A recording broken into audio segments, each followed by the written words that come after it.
Okay, I talked to you guys about my grandma. Because yeah, she's my grandma, and I love her. She's a cool lady. She swears. She wears Nikes with knee highs. You just don't get cooler than that. It's pretty awesome. And my little nephew, Declan, he's 3. He adores her. And it's so funny, because my grandma doesn't smile for photographs. Like, she's always like, don't take my picture. And when she has Declan, she's like she turns into a supermodel. It's hilarious, because she just adores him, and they just, like, fall in love with each other, and it's really sweet. And one time, Declan was taking pictures, and it's on my sister's website. It's on her Facebook. And like my grandma's like smiling at the camera. Doesn't happen. So it's like she like coming out of the dark. You know, that's my grandma. It's amazing. Well, my grandma is pretty much a badass, okay? Because not only has she had like open heart surgery, but she's had brain surgery, okay? She's pretty wicked awesome. And how it started was a few years back, her and her friends, they always travel, they go to Vegas. And P.S. my grandma doesn't drink, okay? She's like, last time I drank was June 16th, 1987.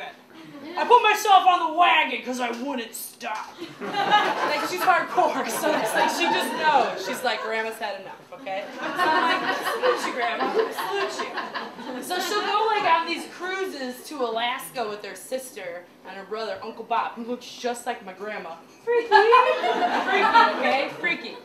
So they're like on this Alaskan cruise, and like the following year they went to Vegas, because that's what grandma does, you know? And all of a sudden she gets really sick, like a wicked sinus infection. Like she can't hear, like she's just super congested. It was so bad they had to like drain her ear.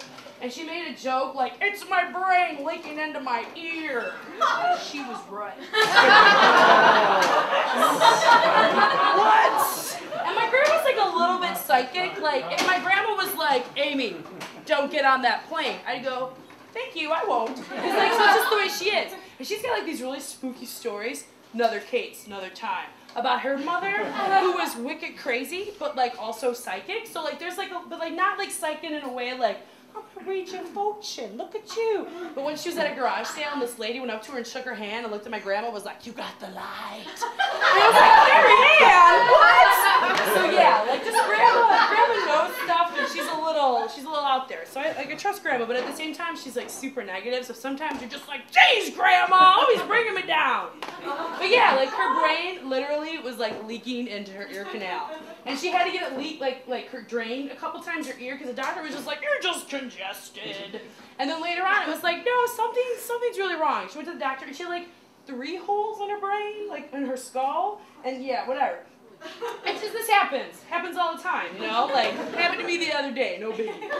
So she had open like brain surgery, and she's like, look at my scar. And they took a picture of her brain like while like it was open, and she was like showing people. No thank you, no thank you. Like, grandma, I love you. Like, no, I don't want to see your brain. Like, sorry, like I don't want to offend you, but blah, you know what I mean? But it's crazy because my dad had sleep apnea and it wasn't diagnosed, and this is how like loving and like caring my grandmother is. Like, she wakes up from brain surgery and she's like, Ted, you look great. You had a good night's sleep. Like, we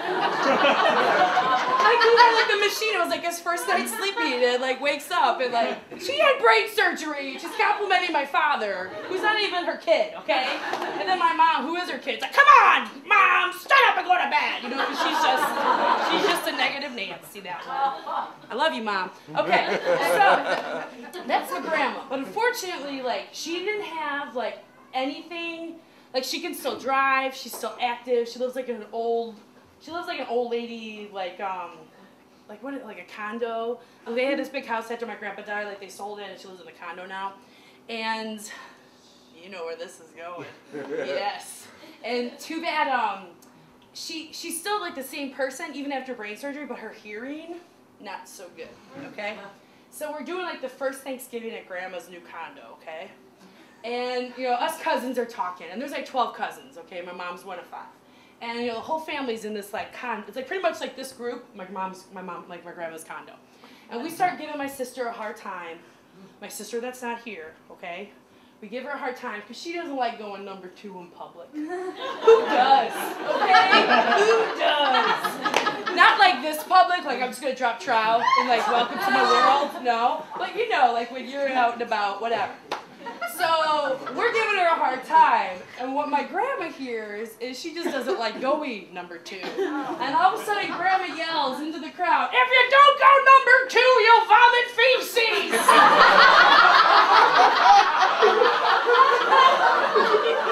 Oh my. Oh my. Oh my. Yes. Okay, and this is like super quick story.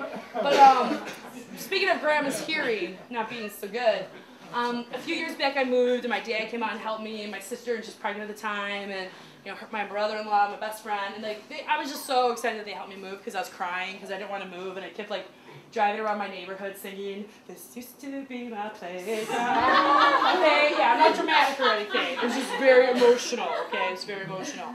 So I take him out to this awesome restaurant, Sabatino's, and it's out on Irving Park Road. If you've never been there, go. It's like old school Italian, and you think like the mom is going to walk in at any minute. It is awesome. It's amazing. And my dad's looked at the menu, and he's like, "Oh my God. They have," and it's like beef. It's like some fancy French word that I can never remember, and it pretty much is like beef tenderloin, and it's like for 2. So it's expensive, and I'm like, "Dad, like, let's just get it. Like, we'll split it." He's like, "Amy, it's so expensive." I'm like, "Yeah, but it's for 2. Like, we'll split it. It's cool." He's like, "Amy, it's so good. You'll be able to cut the meat with your knife, with your fork. No, not with your knife. I'm sorry. Drop the bomb. Drop the F-bomb." He's like, "You can cut it with your fork. Cut it with your fork." And I was like, "Okay, cool. Like, let's just get it." Well, we get it, and like seriously, like melts in your mouth, amazing. It was so good. And my dad looks at me and he's like, "Amy, isn't this the most tender piece of meat you've ever had in your mouth?" And I'm thinking, like, my dad's a truck driver. I can say what I want to say. And it's my pregnant sister who starts giggling first, and then we all start giggling, and then my dad's like, "Oh, I love my girls." Dirty-minded Sumpters, yay. Dirty. Like, I learned how to say "you wimp," "mother," like from my father in 4th grade. I was the hit at the playground. I was like, "Listen," That's probably why I didn't date much. It scared me. But we're telling the story, my grandma's over, and everybody starts laughing, "Isn't that the most tender piece of meat?" And she's like, "Well, was it?"